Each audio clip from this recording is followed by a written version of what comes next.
Hello friend, नैतिक IAS academy के platform पे आप सभी का स्वागत है। आज का हमारा क्लास बीए 6 सेमेस्टर के अंतर्राष्ट्रीय राजनीति को लेकर है। अंतर्राष्ट्रीय राजनीति के संदर्भ में हम लोगों ने 3 वीडियो बना रखे हैं और इन 3 वीडियो में अंतर्राष्ट्रीय राजनीति की सिलेबस, अंतर्राष्ट्रीय राजनीति की परिभाषा और अंतर्राष्ट्रीय राजनीति की क्षेत्र की हम लोग चर्चा कर चुके हैं। आज का जो हमारा क्लास है वह है अंतर्राष्ट्रीय राजनीति एक स्वायत्त विषय के रूप में है और अंतर्राष्ट्रीय राजनीति की स्वरूप क्या है। इन 2 बिंदुओं पे हम लोगों को चर्चा करनी है। आप सारे अभ्यर्थियों से हमारा एक विनम्र निवेदन यह है कि आप लोग अंतर्राष्ट्रीय राजनीति थर्ड ईयर में है और अंतर्राष्ट्रीय राजनीति एक नया विषय है, इसलिए वीडियो को सही तरीके से देख के एक नोट्स बनाइए। यही जो इंटरनेशनल रिलेशन का जो टॉपिक है, जो आपका बीए थर्ड ईयर का ये क्लास है, इन फ्यूचर कभी एमए पॉलिटिकल साइंस से करते हैं या किसी अन्य प्रतियोगी परीक्षाओं की तैयारी करते हैं, तो ये जो क्लास है इंटरनेशनल रिलेशन का बीए थर्ड ईयर के लेवल पे, ये आपको बहुत मदद पहुंचाएगा, बहुत ही सहायता करेगा।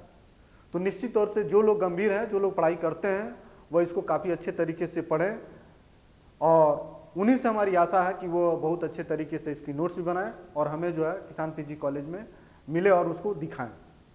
आपके नोट्स बनाकर दिखाने से हमें काफ़ी खुशी होगी और पढ़ाने की काफ़ी उत्सुकता भी आएगी कि हमारे पढ़ाए हुए चीज़ को आप बहुत गंभीरता से पढ़ रहे हैं और हमें और अच्छे तरीके से मेहनत करके आपको पढ़ाना चाहिए। यही हम आपसे आशा रखते हैं और यही हमारे लिए उपयोगी भी है। तो आइए हम लोग जिनको पढ़ना है आज अंतर्राष्ट्रीय राजनीति के क्षेत्र में, वह 2 बिंदु है। पहला यह है अंतर्राष्ट्रीय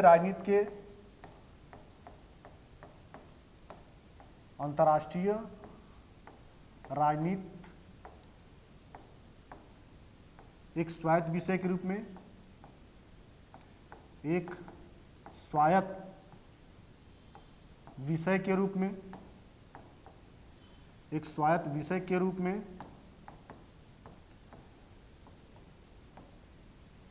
दूसरा अंतर्राष्ट्रीय राजनीति का स्वरूप, अंतर्राष्ट्रीय राजनीति का स्वरूप, अंतर्राष्ट्रीय राजनीति का स्वरूप अंतर्राष्ट्रीय राजनीति का स्वरूप। पहले में यह है कि अंतर्राष्ट्रीय राजनीति एक स्वायत्त विषय है। स्वायत्त विषय का क्या मतलब है? स्वायत्त विषय का मतलब यह है कि शैक्षणिक व्यवस्था में अंतर्राष्ट्रीय राजनीति को ग्रेजुएशन और पीजी के लेवल पे एक स्वतंत्र विषय के रूप में स्थान मिला है कि नहीं। जैसे इतिहास, भूगोल, पॉलिटिकल साइंस, सोशियोलॉजी ग्रेजुएशन में एक विषय के रूप में पढ़ते हैं, ठीक इन्हीं विषयों को पीजी में या पीजी करते हैं तो ये स्वायत्त विषय के रूप में माना जाता है। हिस्ट्री है, पॉलिटिकल साइंस है, आपका ज्योग्राफी है, सोशियोलॉजी है, मनोविज्ञान है, ये दर्शन शास्त्र है, ये सब एक स्वायत्त विषय के रूप में, क्योंकि इनकी स्वतंत्र विषय के रूप में ग्रेजुएशन में भी पढ़ाई जाती है और पीजी लेवल पे। जो अंतर्राष्ट्रीय राजनीति है, क्या ग्रेजुएशन लेवल पे स्वतंत्र विषय के रूप में या पीजी में इसको स्वतंत्र विषय के रूप में पढ़ाया जाता है? यही इसी प्रश्नों पे, इन्हीं प्रश्नों पे हम लोग को विचार करना है। अंतर्राष्ट्रीय राजनीति के साथ एक स्वायत्त विषय के रूप में बहुत ही गंभीर समस्या है।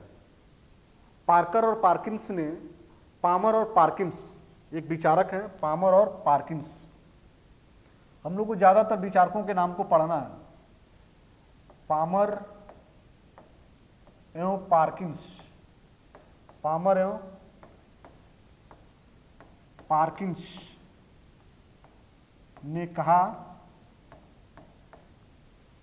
कि अंतर्राष्ट्रीय राजनीति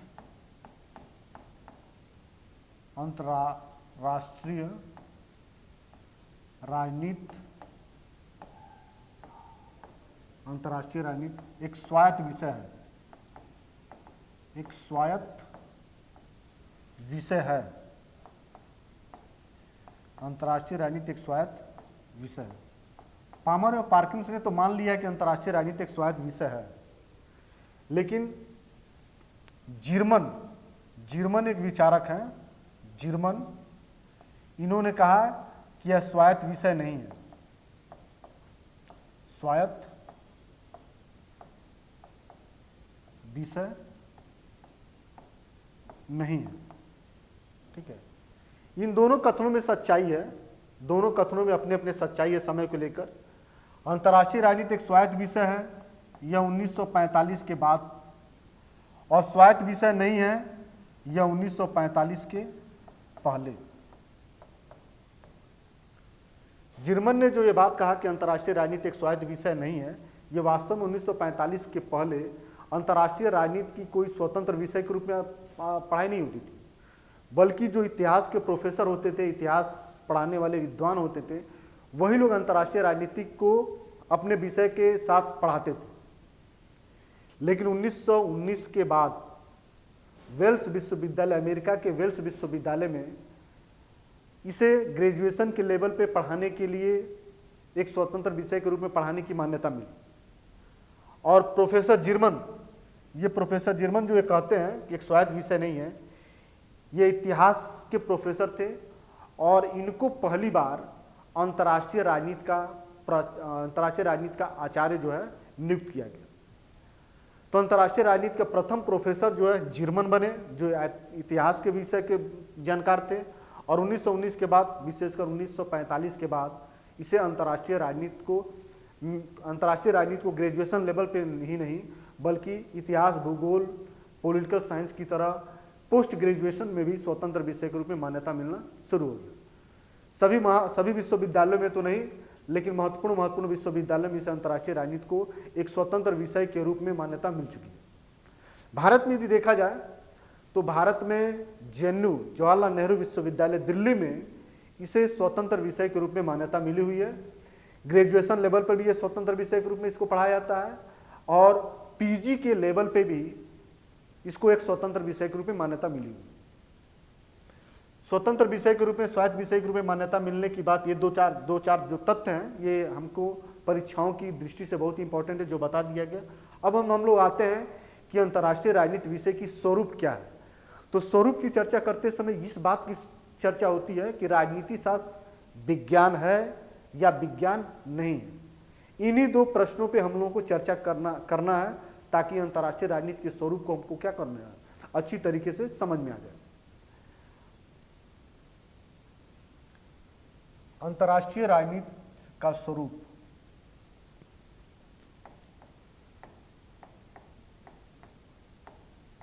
अंतर्राष्ट्रीय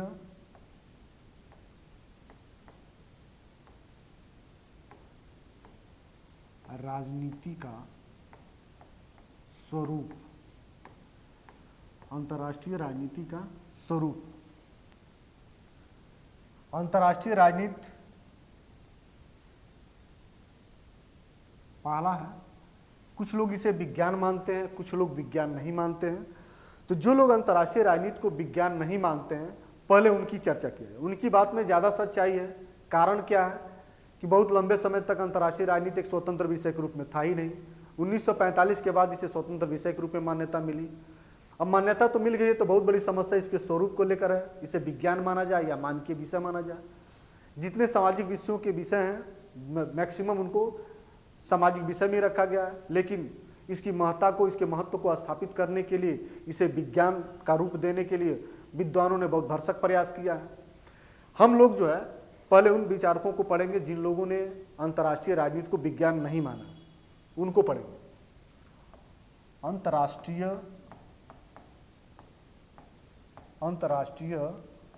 राजनीति, अंतर्राष्ट्रीय राजनीति विज्ञान नहीं है। अंतर्राष्ट्रीय राजनीति विज्ञान,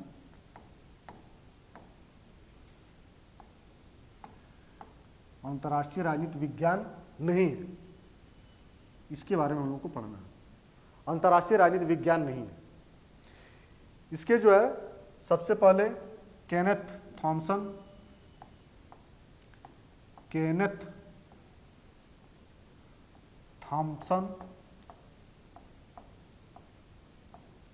स्टैनले हॉफमैन,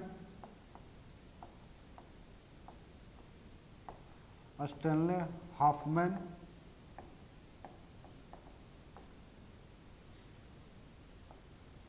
और केनन, ये तीन ऐसे विचारक हैं जिनका मानना है कि अंतर्राष्ट्रीय राजनीति विज्ञान नहीं है। ठीक है, जिसमें केनन ने कहा है कि जो अंतर्राष्ट्रीय राजनीति है, इन्होंने कहा, इनका स्टेटमेंट है कि अंतर्राष्ट्रीय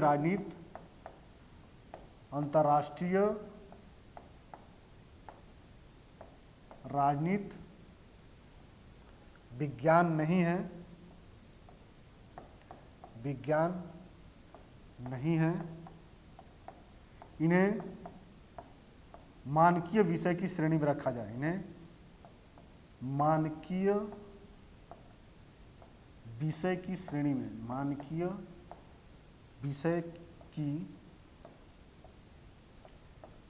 विषय की श्रेणी में रखा जाए, इन्हें मानकीय विषय की श्रेणी में रखा जाए। ठीक है, ये केनन का स्टेटमेंट है जो इसको ध्यान में रखना होगा। अब हम लोग को ये जानना है कि भाई स्वरूप ठीक है, विज्ञान है कि विज्ञान नहीं है। यदि विज्ञान नहीं है तो इनके हम लोग कारण देखेंगे। आखिर विज्ञान किसको कहा जाता है, पहले इसको भी तो समझ लिया जाए कि विज्ञान किसको कहा जाता है। किसी भी विषय को विज्ञान कब कहा जाएगा, इसके बारे में दो विचारकों के मत को हम लोग पढ़ेंगे। चूंकि अंतर्राष्ट्रीय, हमने बताया भी था कि जो भी अंतर्राष्ट्रीय राजनीतिक विचार है, ये राजनीति शास्त्र विद्वानों की विचार ही होते हैं। तो हम लोग को यही पढ़ना है कौन से विचारक क्या कहे हैं, क्या नहीं कहे हैं, कौन सा सिद्धांत दिए, किस सिद्धांत की मान्यता नहीं दिए हैं, उनके नामों को हम लोग को जानना है। तो विज्ञान क्या है, विज्ञान क्या है, इसमें सबसे पहले हक्सले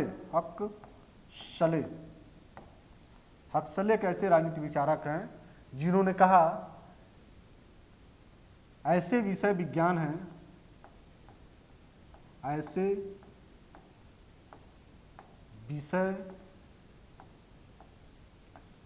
विज्ञान हैं, ऐसे विषय विज्ञान हैं जो युक्ति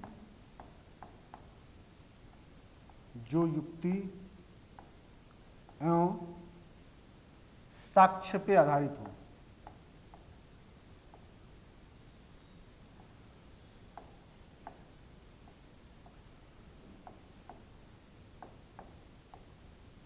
साक्ष्य पर आधारित हो।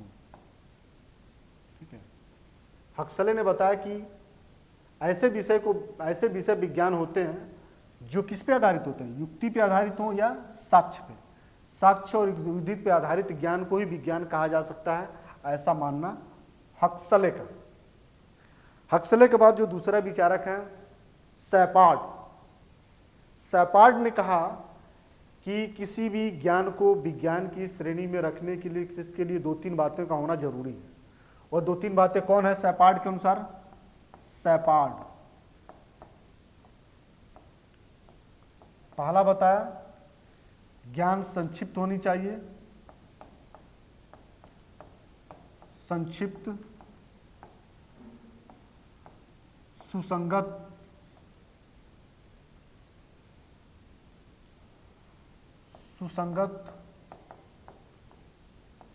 और संबद्ध होना चाहिए,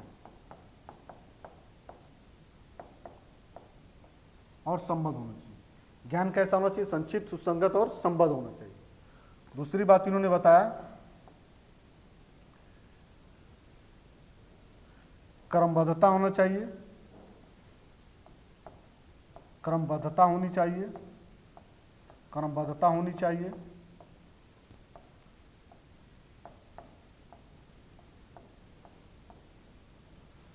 कार्य कारण संबंध होनी चाहिए,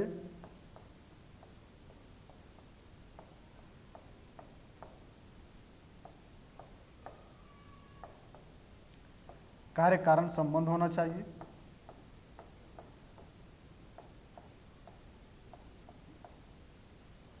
कार्य कारण संबंध होना चाहिए, पूर्व कथन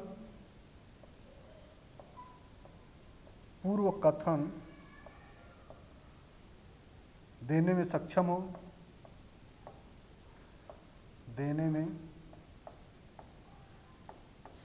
हो, ठीक है। ये चार बातें जो है सैपार्ट ने कहा, किसी भी विषय की ज्ञान को विज्ञान तभी कहेंगे जब उसमें हमें ये चार बातें दिखाई दे रही हैं। संक्षिप्त हो, सुसंगत, संबद्ध हो, क्रमबद्धता उसमें होनी चाहिए, कार्य कारण संबंध स्थापित होने चाहिए उसमें, और पूर्व कथन देने में वो कथन क्या हो, सक्षम। जो तथ्य हो उस तथ्यों के आधार पर पूर्व कथन या भविष्यवाणियां उसके बारे में कही जा सकती। इन सारे पैमानों के आधार पे कहा गया कि जो विषय इस पैमाने को, इस मापदंड को अनुसरण करते हैं या अनुपालन करते हैं, उन विषयों को विज्ञान की श्रेणी में रखा जा सकता है।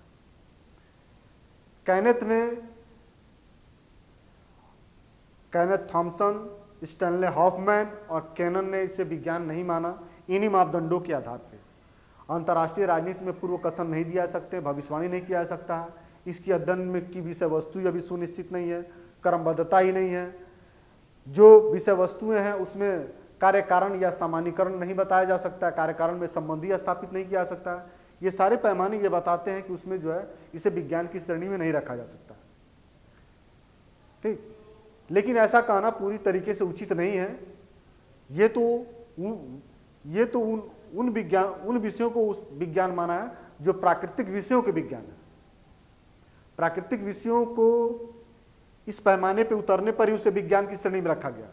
लेकिन जो सामाजिक विषय हैं, इन सारे मापदंडों को तो नहीं, लेकिन कुछ मापदंडों को निश्चित तौर से वो पालन करते हैं, जो अंतर्राष्ट्रीय राजनीति भी पालन करती है। इसीलिए अंतर्राष्ट्रीय राजनीति भी एक प्रकार का विज्ञान है, लेकिन वो प्राकृतिक विज्ञान की तरह नहीं है। अब हम लोग को ये पढ़ना कि कौन से विचारक जो है अंतर्राष्ट्रीय राजनीति को विज्ञान मानते हैं। अंतर्राष्ट्रीय राजनीति को विज्ञान मानने वाले विचारक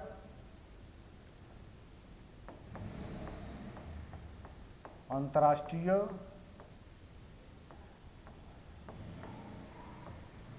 राजनीति को विज्ञान मानने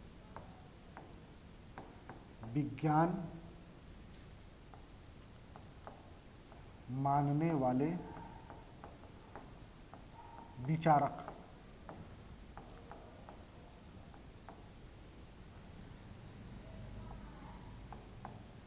नॉर्थरोप हैं, क्विंसी राइट है, क्विंसी राइट का एक स्टेटमेंट बहुत इंपॉर्टेंट है कि अंतर्राष्ट्रीय राजनीति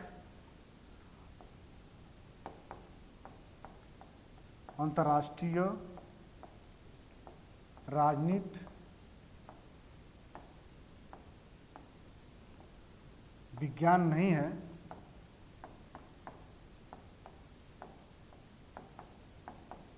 लेकिन भविष्य में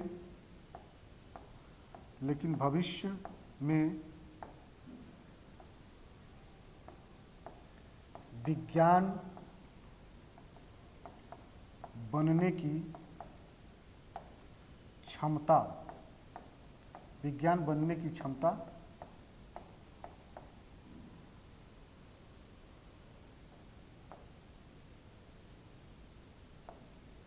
बनने की क्षमता रखता है।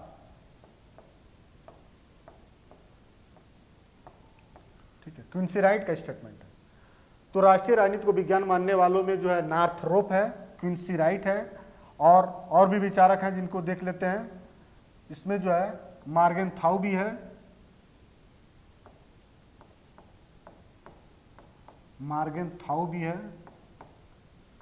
कैनेथ वाल्ज है, कैनेथ वाल्ज